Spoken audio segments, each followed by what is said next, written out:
Hayabi, kegiatan pembelajaran berbasis UBD yang dibuat haruslah memenuhi panduan Where to.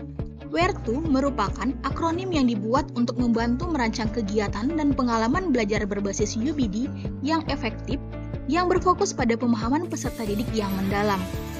Tailor and Personalized Work merupakan kegiatan pembelajaran yang telah dipersonalisasi untuk kebutuhan, minat, dan kemampuan peserta didik yang berbeda. Nah, hal ini bisa dilakukan dengan melakukan pendekatan terhadap peserta didik atau memberikan beberapa pilihan kegiatan untuk mencakup kebutuhan peserta didik yang beragam.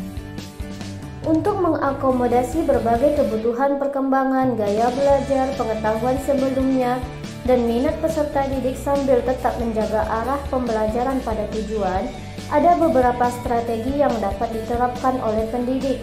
Salah satunya pembelajaran yang berpusat pada peserta didik atau student-centered learning. Pendekatan ini memposisikan peserta didik sebagai pusat dari proses pembelajaran.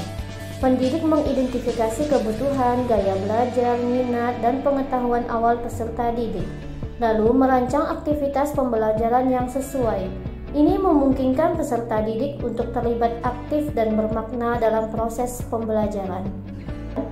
Untuk menyesuaikan rencana pembelajaran apabila terjadi perubahan kondisi dengan tujuan memaksimalkan keterlibatan dan efektivitas pembelajaran, pendidik dapat melakukan refleksi dan evaluasi, identifikasi apa yang berhasil dan apa yang perlu diperbaiki untuk penyesuaian selanjutnya.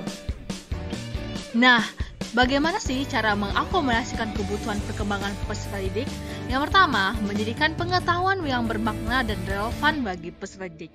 Yang kedua, memberikan kesempatan kepada peserta didik untuk menemukan ide sendiri.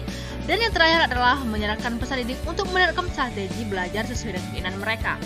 Dan bagaimana cara mengakomodasikan kebutuhan gaya belajar peserta didik?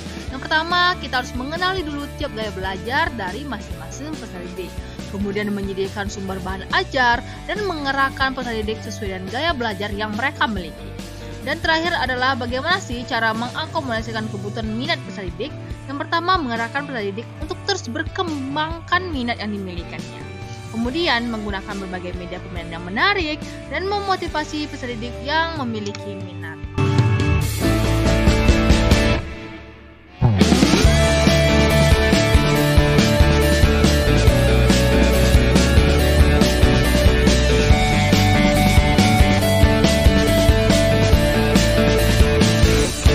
Dalam proses merancang pembelajaran yang inklusif dan mengakomodasi kebutuhan individual peserta didik, terdapat upaya yang dapat dilakukan oleh guru, yakni menerapkan diferensiasi pembelajaran.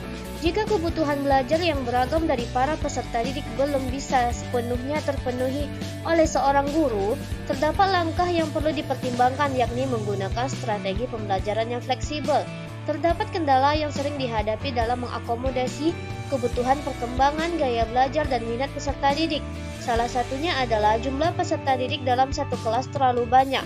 Salah satu solusinya adalah guru dapat membagi peserta didik dalam kelompok-kelompok kecil atau memberikan bimbingan individual agar lebih mudah memantau dan menyesuaikan pembelajaran dengan kebutuhan masing-masing.